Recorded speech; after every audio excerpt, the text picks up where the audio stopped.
let's move into the position draft. And Sure. because I am such an incredibly gracious host, I will let you go first and talk and draft your first position, Kevin, with the number 1 overall pick here. Who are you going to take? I think I will be taking my talents to the running back room. I think that's kind of the easy number 1 pick with Kansas, right? Because not only do you have production and proven production, you have 2 running backs who went for over 700 yards last year in Devin Neal and Kai Thomas. You've got guys that I know this is a little off topic, but it feels like a lot of times when guys achieve at Kansas, maybe the national view is, okay, this guy achieved because somebody had to rush for yards at, like it's not that this guy is actually that good.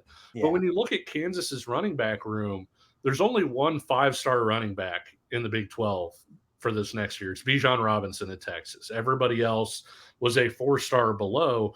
And Kansas has 3 4-star running backs, 3 guys who are, according to our recruiting analysts and everything, who look, primarily at talent and ceiling and all of those things. Kansas has 3 running backs who could play pretty much anywhere. And Devin Neal and Kai Thomas, and then adding Savion Morrison from Nebraska.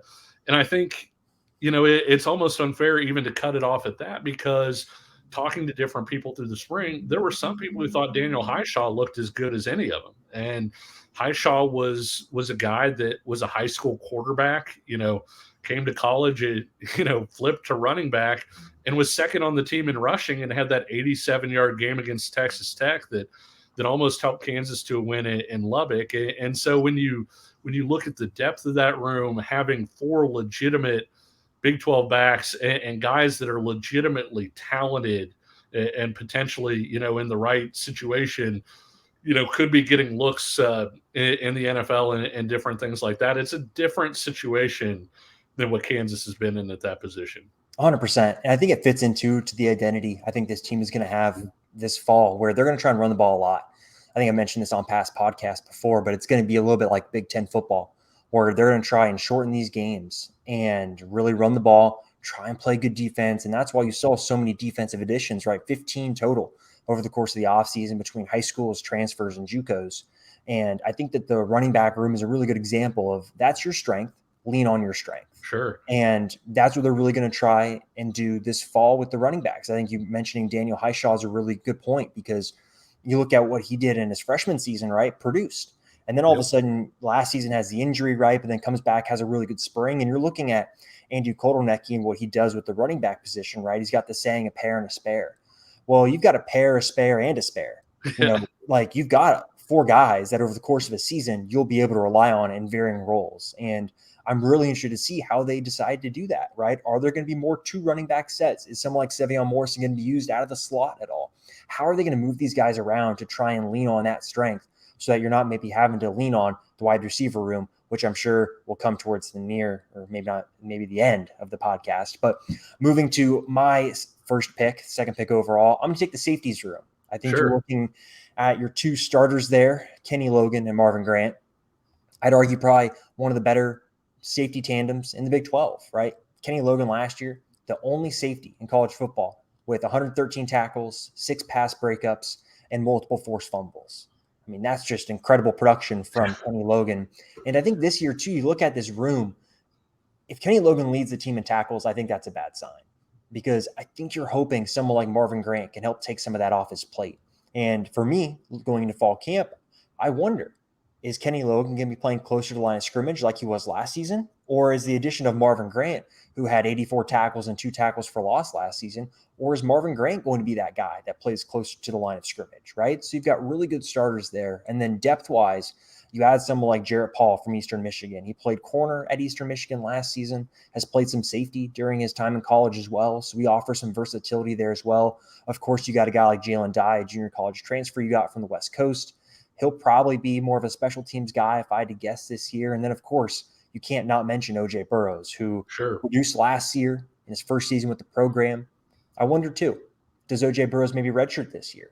You play him in 4 games, buy him an extra year at the back end of his eligibility while you have all these veteran guys at safety. So for you, Kevin, I guess maybe I hit all the boxes, but what stands out to you about the safeties room, and what maybe questions do you have heading into the fall? No, I'm really glad you ended on OJ Burrows because I feel like one of the things that's such a positive about this group this year is OJ Burrows and Jason Gilliam don't have to play, right? Like that's one of the main differences from last year. Those guys had 4 starts between them last year, and it's not that they can't play. It's not that OJ Burrows isn't going to be very good or Jason Gilliam isn't going to be very good.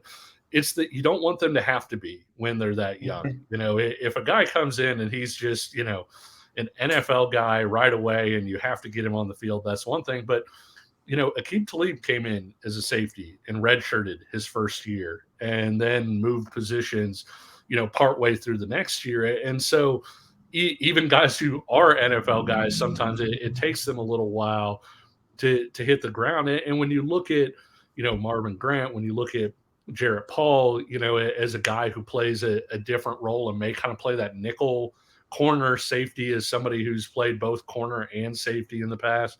Like you said, Jalen Dye I thought was a really good pickup in that he's not necessarily somebody you need to start this year, but he's somebody you might need to start in a year or two. And so bring him in this year. He learns the system. He does all of those different things. I think the other thing that's kind of cool about this too is I loved Kansas's freshman class, like the guys who were incoming at safety. When you look at Caleb Purdy and Mason Ellis, Caleb Purdy reminds me a lot of those Iowa State safeties that always get all Big 12 mention and are kind of all over the field.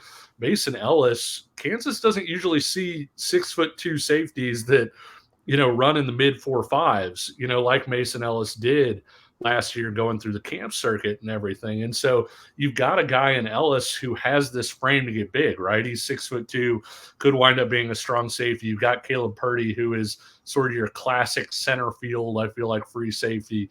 OJ Burrows is kind of that classic center field free safety. Edwin White Schultz is a guy that maybe would play a little closer to the box. And so you've got versatility and you've got, even beyond the 2 deep, you've got young guys that can continue to develop there. 100%.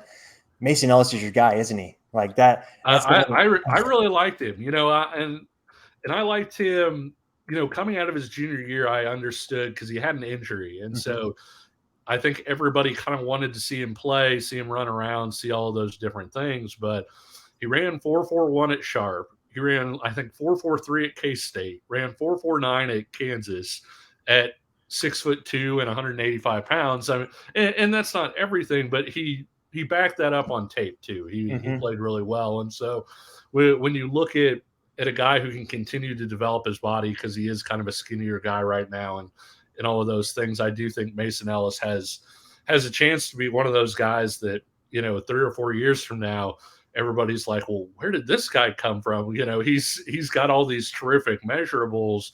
How did he wind up in this spot? And quite honestly, if he hadn't gotten hurt, I don't know that he wouldn't have been a consensus, top 5, top 10 guy in the state last year.